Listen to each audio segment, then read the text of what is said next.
اعوذ باللہ من الشیطان الرجیم بسم اللہ الرحمن الرحیم یا ایہا الذین آمنوا کتب علیکم الصیام کما کتب علی الذین من قبلکم لعلکم تتقون صدق اللہ العظیم۔ اللہم صلی علی سیدنا محمد وعلی آل سیدنا محمد وبارک وسلم۔ رمضان المبارک بڑا بابرکت مہینہ ہے۔ اللہ رب العزت رمضان کی تیاری سال بھر جنت کو سجاتے ہیں رمضان کے استقبال میں۔ اور جو اکابر رمضان المبارک کو اچھی طریقے سے جانتے ہیں، پہچانتے ہیں، سمجھتے ہیں، اس کی برکتوں کو، اس کی سعادتوں کو، اس کی راحتوں کو، رفعتوں کو، ان کے ذہنوں میں بھی ایسا استحضار ہوتا تھا۔ سب سے پہلے نبی کریم صلی اللہ علیہ وسلم، آپ کے دل و دماغ میں بھی رمضان المبارک کی برکتیں ایسی رہتی تھی کہ آپ کو بھی سال بھر اس کا خیال رہتا تھا۔ اور جب رجب قریب ہو جاتا تو رسول اللہ صلی اللہ علیہ وسلم کے وہ پیمانے جو اندر سے لبریز تھے دعاؤں میں چھلکنے لگتے۔ حضور صلی اللہ علیہ وسلم کی دعاؤں میں سے اللہم بارک لنا فی رجب و شعبان وبلغنا رمضان۔ نبی کریم صلی اللہ علیہ وسلم رجب سے دعا کا اہتمام، خیال تو بہت پہلے سے ہوتا تھا، اور پھر اس کے بعد جب شعبان شروع ہو جاتا دعاؤں میں، نماز میں، اور پھر روزوں میں۔ عام طور پر رمضان المبارک کے ایک مہینے کے روزے رکھ کر کے ہم سمجھتے ہیں کہ بہت بڑا کمال ہو گیا، لیکن روزہ نبی کریم صلی اللہ علیہ وسلم کا اتنا محبوب عمل ہے کہ آپ صلی اللہ علیہ وسلم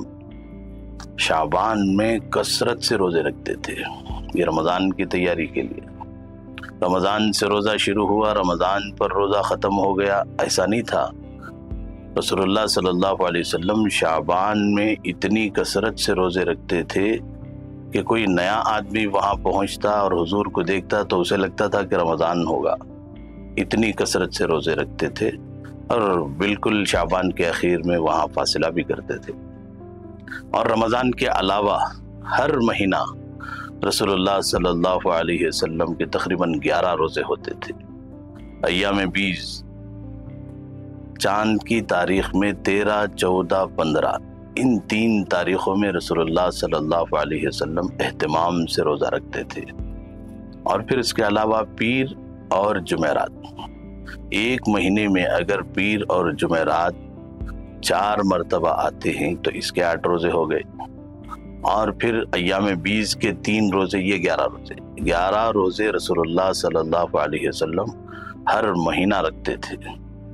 اور پھر رمضان المبارک کا تو الحمدللہ ایسا خاص اہتمام تھا کہ رمضان سے پہلے شعبان میں بھی کثرت سے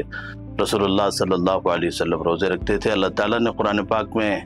فرمایا یا ایہا الذین آمنوا کتب علیکم الصیام، آپ پر روزے فرض کیے گئے۔ یہ آپ کا خاصہ نہیں تھا، بلکہ آپ سے پہلے جتنی امتیں ہیں ان تمام امتوں پر بھی روزہ فرض تھا، شکلیں مختلف تھی، رمضان ان کو عطا نہیں کیا گیا تھا، لیکن ہر زمانے میں کسی نہ کسی طرح روزے رہا کرتے تھے مومنین۔ اس کا اللہ تعالیٰ نے قرآن پاک میں باضابطہ ذکر فرمایا کما کتب علی الذین من قبلکم، تم سے پہلے جتنی امتیں گزری ہیں وہ بھی روزے کا باضابطہ اہتمام کرتے تھے۔ رمضان نہیں ہوتا تھا، روزے کی ترتیب الگ سے ہوتی تھی۔ اور پھر روزے کا سب سے بڑا فائدہ لعلکم تتقون، کہ روزوں کی وجہ سے اللہ تبارک و تعالی آدمی کو متقی بنا دیتے ہیں۔ اور متقی کا مطلب یہ ہے کہ وہ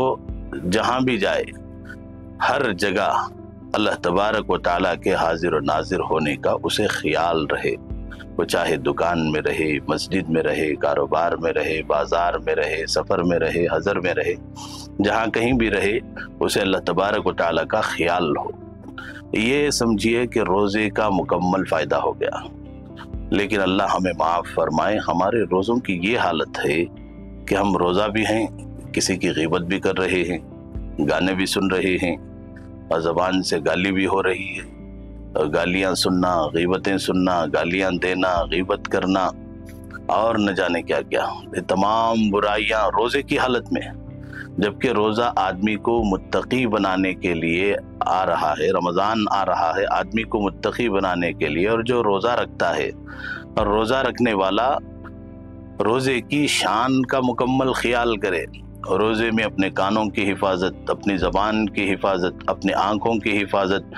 ان چیزوں سے جو گناہ ہو سکتے ہیں ان تمام گناہوں سے بچنا ہم سب کے لیے رمضان میں، روزوں میں اور پھر رمضان کے علاوہ سال بھر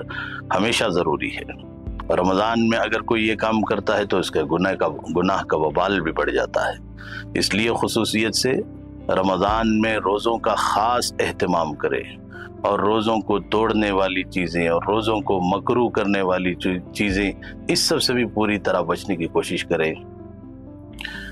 اگر ایسا نہیں ہوا تو رسول اللہ صلی اللہ علیہ وسلم نے جیسا کہ فرمایا، رب صائم، اللہ کے نبی صلی اللہ علیہ وسلم کی ایک حدیث ہے، بہت سے روزے دار ہیں، ان کو روزے میں صبح سے لے کر شام تک بھوکا رہنے کے سوا کچھ حاصل نہیں ہوا۔ اگر ہم نے روزے کی شان کا خیال نہیں کیا تو سمجھیں کہ تقریباً ہمارے روزے بھی ایسے ہو گئے کہ ہم صبح سے لے کر شام تک، طلوع صبح صادق سے لے کر غروب آفتاب تک ہم بھوکے رہے، اور پھر اللہ کے لیے بھوکے رہے، اس کی بھی کوئی دلیل نہیں مل سکتی ہمیں اپنی ذات میں، اس لیے کہ ہم نے روزہ تو رکھا تھا، کسی کی غیبت بھی کی، کسی کو گالی بھی دی اور کسی کو برا بھلا بھی کہا، تب روزے کے جو منافع تھے روزے کی حالت میں ہم نے اپنے ہاتھوں سے ان سب کو کھو دیا۔ اس لیے خصوصیت کے ساتھ، اور پھر اس زمانے میں ہمارے ہاتھ میں سب سے بڑا آلہ موبائل ہے، اس سے بھی خصوصیت کے ساتھ اپنے روزے کا خیال کریں۔ حدیث میں ہے اللہ تبارک و تعالیٰ کو اپنے بندوں سے، اپنے پیارے نبی کی پیاری امت سے اتنی محبت ہے کہ ان کو گناہوں سے پاک صاف کر کے دنیا میں توبہ کی موت اور پھر جنت کا داخلہ، یہ اللہ تبارک و تعالیٰ چاہتے ہیں۔ اس لیے اللہ تبارک و تعالیٰ رمضان لائے کہ اس سے گناہوں کو معاف کرے، اور پھر گناہوں کی طرف سے جو زور لگتا ہے شیاطین کی طرف سے، اسے کم کرنے بلکہ ختم کرنے کے لیے شیاطین کو اللہ تبارک و تعالیٰ قید کر دیتے ہیں۔ اب رہی بات انٹرنیٹ کی، وہ تو ہمارے پاس ہے، ہمارے ساتھ ہے۔ اللہ تعالیٰ نے شیاطین کو تو قید کر دیا کہ میرے محبوب کی امتیوں کے روزوں کو یہ شیاطین خراب نہ کرے، لیکن ان روزوں کو ہم نے اگر اپنے ہاتھوں سے، اپنے فون سے، اپنے انٹرنیٹ سے خراب کیا تو سمجھیں کہ اللہ نے ہمیں جنت میں داخل کرنے کا فیصلہ رمضان اور روزے اور شیاطین کو قید کر کے کر لیا تھا، لیکن ہم یہ چاہتے ہیں کہ نہیں اللہ،